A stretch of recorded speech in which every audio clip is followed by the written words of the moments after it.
Hi guys, good evening. So ngayon, comment lang tayo dito sa impeachment ni Vice President Sara Duterte, which is nag-file nga ng petition for certiorari itong mga Mindanao lawyers, na si pinamumunuan ni Attorney Israelito Torion, na kung saan dumulog sila sa Korte Suprema para questionin itong impeachment, at nag-response ang Supreme Court na kung saan yun nga, sabi the EC required, sabi dito, in response, Supreme Court spokesperson Camille Ting said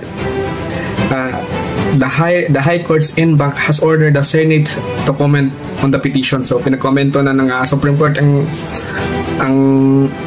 pinagkomento na ng Supreme Court ang Senate regarding sa petitions, para matimbang nila talaga kung ano yung mga legalities and technicalities. So ito yung kagandahan kapag mga magagaling yung abogado natin dito sa Pilipinas at kung ano yung interpretations nila sa batas, na ipoproceed ba to in this Congress or itutuloy ba ito ng 28th Congress. Pero marami kasing nagsasabi na hindi pwedeng ituloy ang isang impeachment proceedings kapag tumawid na siya sa bagong Congress. Ngayon kasi nasa 19th Congress tayo.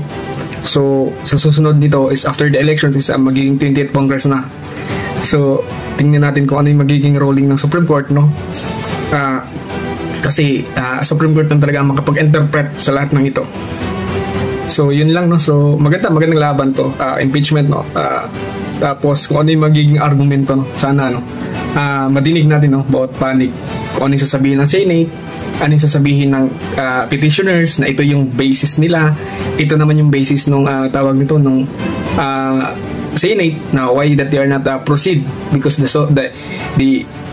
Constitution said that sinasabi doon it is proceed shall forthwith, nakalagay doon sa Constitutions, nakalagay kasi dito sa Constitutions nakalagay, in case the verified complaints or resolutions of the impeachment is filed by at least 1/3 of all the members of the House, the same shall constitute the article of impeachment, and trial by the Senate shall forthwith proceed.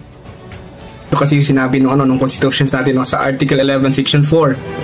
So ito, magandang argumento to, So, yun lang, So, napakaganda kung ano yung interpretation ng Supreme Court dito. So, mas maliwanagan ang kabilang panig. So, ito lang, exciting na excite lang ako.